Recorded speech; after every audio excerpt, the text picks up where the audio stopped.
उसकी 18 आयत से लेकर 28वीं आयत तक, बल्कि 29 आयत तक देखेंगे।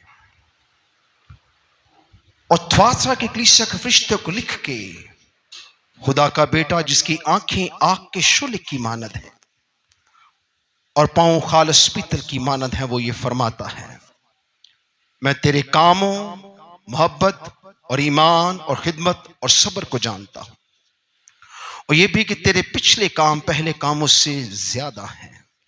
पर मुझे तुझसे ये शिकायत है कि तूने इस औरत इज़बल को रहने दिया है, जो अपने आप को नबिया कहती है और है नहीं। मेरे बंदों को हरामकारी करने और बुतों की कुर्बानी खाने की तालीम देकर गुमराह करती है। मैंने उसको तौबा करने के लिए मोहलत दी, मगर वो हरामकारी से तौबा करना नहीं चाहती। देख, मैं उसको बिस्तर पे डालता हूं, और जो उसके साथ जना करते हैं अगर उसके से काम से तौबा ना करे तो उनको बड़ी मुसीबत में फंसाता हूं, और उसके फर्जंदों को जान से मारूंगा, और जो सब कलीसियों को मालूम होगा कि गुर्दों और दिलों को जांचने वाला मैं ही हूं, और मैं तुमसे हर एक को उसके कामों के माफिक बदला दूंगा। मगर तुम थुआतिरा के बाकी लोगों से जो इस तालीम को नहीं मानते और इन बातों से जिन्हें लोग शैतान की गहरी बातें कहते हैं, नवाकफ होकर ये कहता हूं कि तुम पर और बोझ ना डालूंगा। अलबत्ता जो तुम्हारे पास है, मेरे आने तक उसको थामे रहो। जो गालिब आए, जो मेरे कामों के माफिक आखिर तक अमल करे, मैं उसे कौमों पर इख्तियार दूंगा और लोहा के आसा से उन पर हुकूमत करेगा। जिस तरह के कमार के बर्तन चकनाचूर हो जाते हैं, चुनाचे मैंने भी ऐसा इख्तियार अपने बाप से पाया है, और मैं सुबह का सितारा दूंगा। जिसके कान वो सुने कि रूह कलीसियाओं से क्या फरमाता है। खुदा का पाक कलाम पढ़ा और सुना जाना हम सबके लिए बाइस से बरकत हो। कितने लोग चाहते हैं कि आज के कलाम से उनका जीवन बदल जाए, आमीन, और वो खुदा की बादशाही के लिए अपने को तैयार कर ले, आमीन, खुदा के फर्जंद बन जाएं, इस आखिरी जमाना में रैप्चर होने के लिए तैयार हो जाएं। आमीन, अगर एज ए क्रिस्चियन हम कमजोर हैं तो आज जोरावर हो जाएं। आमीन। कितने लोग चाहते हैं बरकत मेरे साथ जाए? आइए बुलंद नारे के साथ खुदा के कलाम की ताजीम करेंगे। हालेलुया! यीशु के खून में, पता है, यीशु नाम में पता है। एक तकद्दस, एक ताजीम आपके बैठे।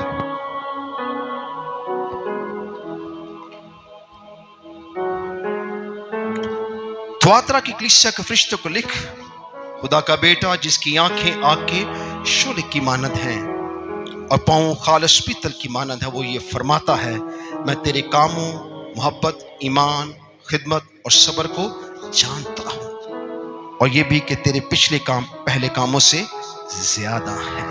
खुदा का पाक कलाम पढ़ा और सुना जाना हम सबके बाइस से बरकत हो। सो खुदा की आवाज को सुनने के लिए आपको अपने कानों को दुरुस्त जगह पर रखना पड़ेगा, ताकि आप खुदा की आवाज को सुन सके। कितने लोग चाहते हैं मैं खुदा की आवाज को सुनना चाहता हूं? आइए पाक खुदा उनके लिए जोरदार हाथों से। क्या ये जोरदार हाथ है?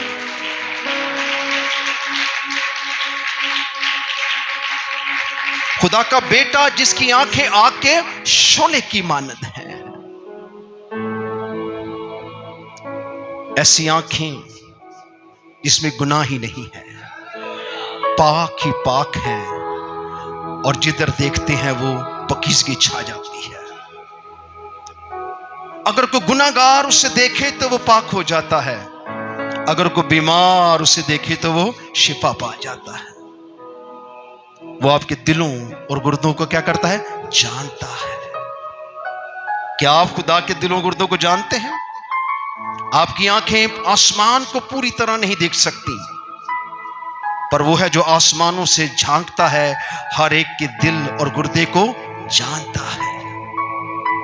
वो कौन है? वो खुदा का बेटा है, जिसकी आंखें खुदा ने आग के शोले की मानद दी है। वो हर एक के काम को परख लेता है। कि आप किस तरह से खुदा के साथ चल रहे हैं। आपने भूसे का रदा रखा है, आपने सोने का रदा रखा है, प्रस्तुष में आपने घास फूस का रदा रखा है। आप कैसे खुदा के साथ चल रहे हैं वो आपके दिलों गुर्दों को जानता है। उसकी आंखें आपको परख लेती है, वो जानती है, आपको पहचानती है। कई बार शागिर्द यीशु से भिड़ते हैं पर वो उसकी बातों को नहीं समझते। पतरस ने कहा कि मैं तेरे साथ जान दूंगा, पर यीशु ने जब अपनी आंखों से गौर से उसे देखा तो क्या कहा, तो 3 बार मेरा क्या करेगा, इनकार कर देगा। क्या वो जानता था कि मैं ऐसा करूंगा? उसकी आंखें आग के शोले की मानद हैं, वो दूर तक बगैर आखिर तक देखने की कुदरत रखता है। सो ये बहुत खतरनाक मोड़ है कि इतनी जलाली आंखें आपको देखती हैं और आप बिल्कुल निगाह नहीं करते हैं। क्या जिसने आंख दी वो देखता नहीं है? क्या जिसने कान दिए क्या वो सुनता नहीं है? इसलिए गौर करें कि आपको देखा जाता है, आपको परखा जाता है, आपको पहचाना जाता है। खुदावंद जानते हैं कि हम कहां रहते हैं।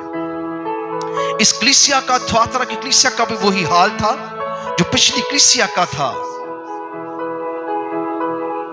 पुरगमन की कलीसिया का जो हाल था वो थुआतिरा की कलीसिया का भी हाल था। ये उस जगह रहते थे जहां पर अबलीस का बड़ा जोर था। वहां मंदिर थे, बुत परस्तों के, जादूगरों के मंदिर थे।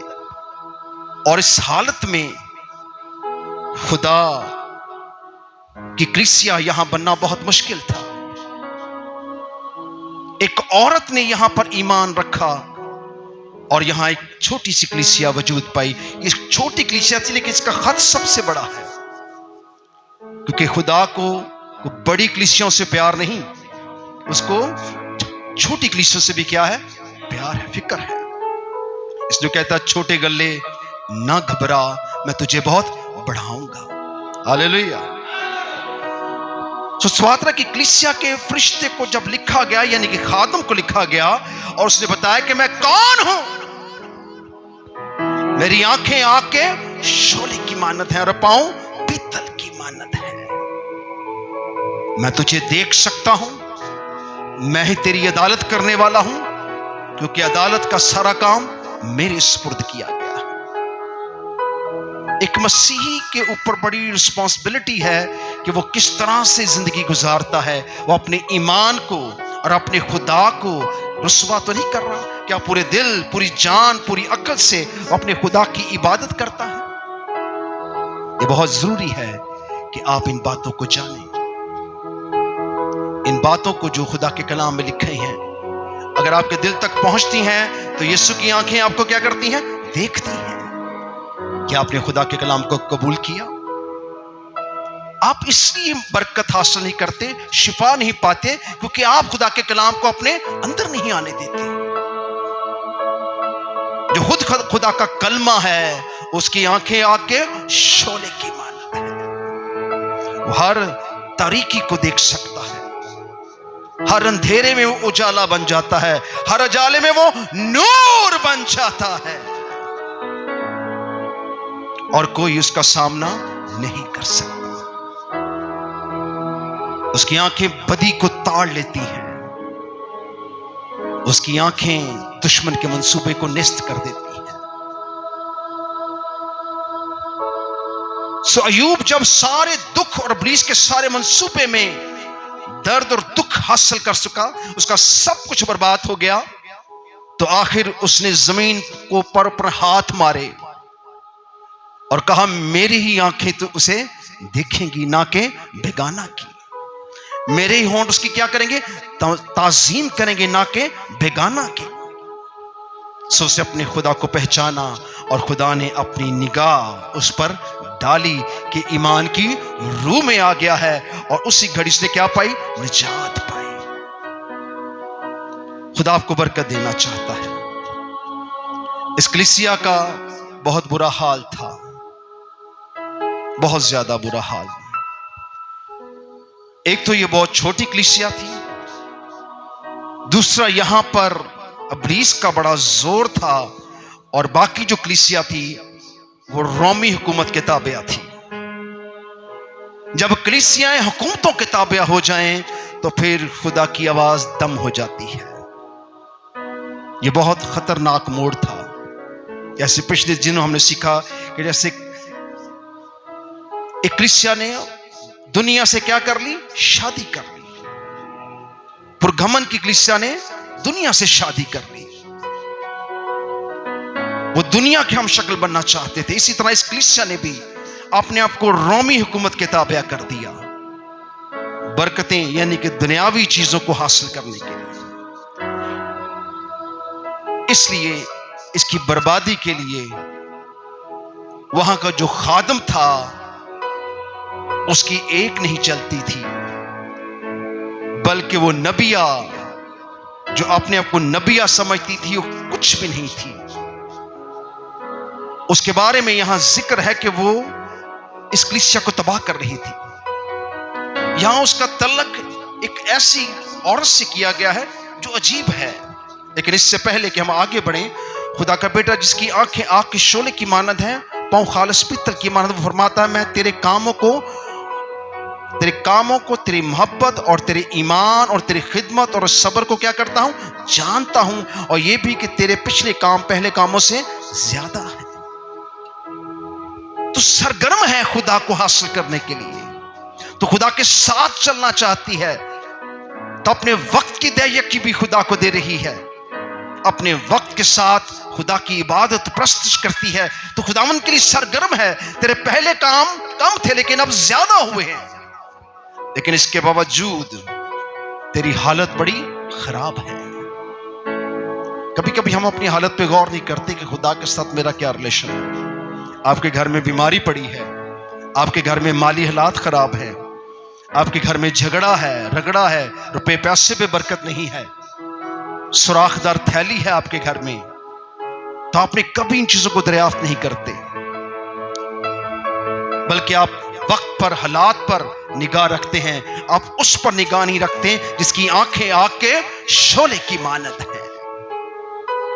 वो आपको देखता है, वो चाहता है कि इन सब हालतों में आपके पास भी ऐसी जलाली आंखें हों कि आप वक्त हालात को पहचान सकें। खुदा ने आपको देखने समझने की सलाहियत दी है। इस पर गौर करें और खुदावन के दिन के लिए अपने को क्या करें? तैयार करें। खुदा जानता है कि आप कितनी खुदा से मोहब्बत रखते हैं। उसने कहा जहां तेरा माल है वहीं तेरा दिल लगा रहे। जब आप दुनिया से दिल लगाएंगे तो खुदा से आपका दिल नहीं लग सकता। ईमान सबके पास नहीं है, ये एक रूह है जिसे वो लोग हासिल करते हैं जो खुदा की इबादत और प्रस्तुत करते हैं, खुदा की तमजीद और ताजीम करते हैं, खुदा के लिए अपने आप को तैयार करते हैं। वो मौसम की, हालात की, गर्मी सर्दी की परवाह नहीं करते, बल्कि हर हालत में खुदावन के लिए अपने आप को क्या करते हैं? तैयार करते हैं। खुदा की निगाहें आप पर रहती हैं जब आप उसकी इबादत के लिए तैयार होते हैं, जब उसके कामों के लिए आप उसकी इबादत प्रस्तुत के लिए अपने आप को तैयार करते हैं, अपने हाथों के कामों पर खुदा का शुक्र करते हैं, तो खुदावन आपको बरकत देता है। पर मुझे तुझसे ये शिकायत है कि तूने उस औरत इज़बल को रहने दिया। इज़बल पुराने अहदनामे में एक औरत थी जिसने 450 नबियों को, बुत प्रस्त नबियों को पाला था। यहाजिया बादशाह की बीवी थी, अखिया बादशाह की बीवी थी। वो बादशाह नाम का था, उसकी बीवी का हुक्म उस पर चलता था, इसलिए उसने बुत प्रस्त औरत से ब्याह कर लिया और जब उसने बुत प्रस्त औरत से ब्याह किया, इस सबब से बनी इस्राएल के अंदर बुत प्रस्ती को आना पड़ा और उसने 450 नबियों, बुत प्रस्त नबियों को पाला। बल्कि यहां लफ्ज बोलना चाहिए कि उन लोगों को पाला जो कि मंदिर के पुजारी थे, वो पुजारी लफ्ज बोलना चाहिए। उनको पाला ताकि इस्राएल के अंदर बुत प्रस्ती क्या करें, बढ़ती चली जाए। वो बुतों की कुर्बानियां खाएं, कुर्बानियां दें, ना कि खुदा इब्राहिम, इसहाक और याकूब की खुदा की इबादत और प्रस्तिश करें। इसी तरह इस कलीसिया में भी एक औरत इजबल नाम से, जिसका किरदार वैसा ही था जैसे उस औरत का था जो इस्राएल के अंदर, इजबल औरत जिसने एलिया के साथ झगड़ा किया और एलिया ने बाल के पुजारियों को कत्ल कर दिया जब उसने अपने मस्बा पर खुदा की आग मांग ली। सो ऐसी औरत इस कलीसिया में भी है थी। यह औरत इस कलीसिया को तबाह कर रही थी, बर्बाद कर रही थी। यह बिल्कुल नहीं चाहती थी कि कलीसिया खुदा की आवाज को सुने। वो अपने आप को खात्मा ज़ाहिर करती थी, नबिया ज़ाहिर करती थी, मगर वो कुछ भी नहीं थी।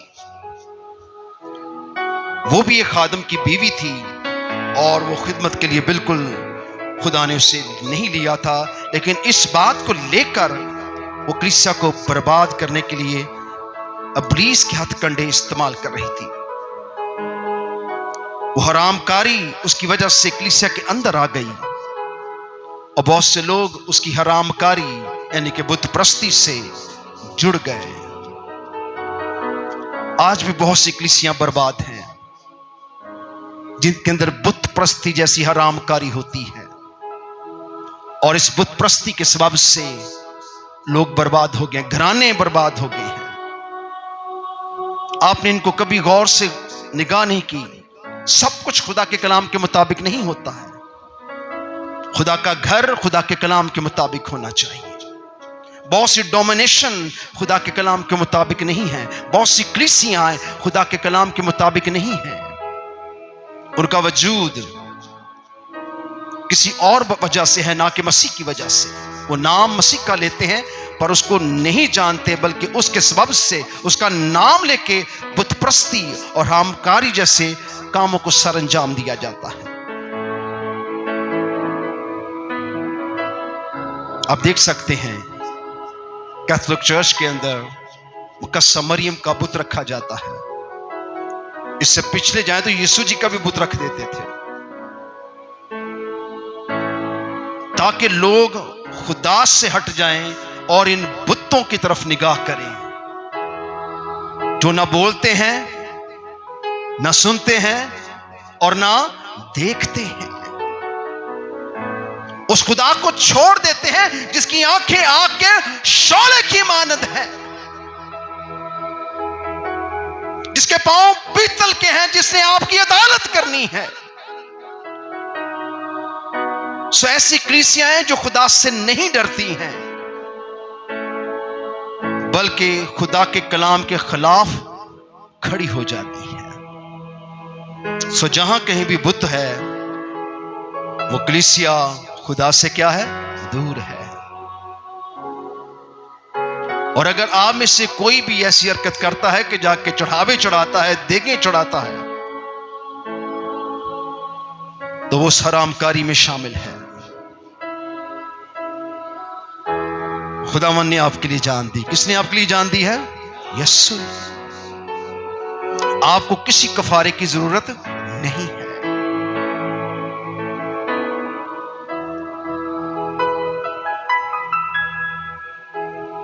खुदा ने हमेशा अपने बाप को जलाल दिया और आसमान की तरफ अपनी निगाहें उठाकर कहा, ऐ बाप, मेरी नहीं बल्कि तेरी मर्जी पूरी हो। यीशु के बहन भाई, कजन बहन भाई, यहां लोग अक्सर इतराज करते हैं कि यीशु के शायद और बहन भाई थे। मुकद्दसा मरियम ने यीशु के अलावा किसी को जन्म नहीं दिया। इसके कजन बहन भाई थे, चाचे ताए के बच्चे, वो तुझे मिलने आए हैं। यीशु ने क्या कहा? कौन है मेरी मां और कौन है मेरे बहन भाई? मेरे मां बाप और बहन भाई वो हैं जो खुदा का कलाम सुनते और उस पर अमल करते हैं।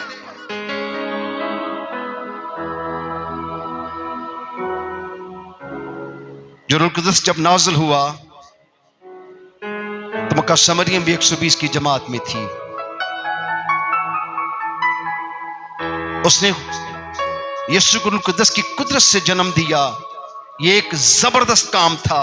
खुदा ने पूरी उम्मतों और कौमों में से उस पाक औरत को चुना, उस कौम में से, ताकि मसीहा का जन्म हो सके। उसका मकाम खुदा ने ठहराया है, ना कि इंसान उसका मकाम ठहराए। इंसान को कोई हक नहीं है कि वो खुदा के दर्जों को छेड़े। कसम तो खुद कहती है, मेरी जान खुदा की क्या करती है? बड़ाई करती है। कहती मैं उस कद्दूस का शुक्र अदा करती हूं कि जिसने मुझे चुना है। सो बहुत सी ऐसी रस्में जो कलीसिया के अंदर आ जाती हैं, वो हराम कारी पैदा करती हैं। इससे कलीसिया क्या होती हैं? तबाह होती हैं। लोग इन रस्मों पर फंसकर सलीब को भूल जाते हैं। सो सलीब एक निशान नहीं है, बल्कि एक फतह का निशान है। एक किसका है? कितनों को लगता है ये फतह का निशान है? कितनों को लगता है कि ये फतह का निशान है? आइए फिर खड़े होंगे और इस फतह के निशान के लिए जोरदार हाथों से पकड़ खुदा उनके।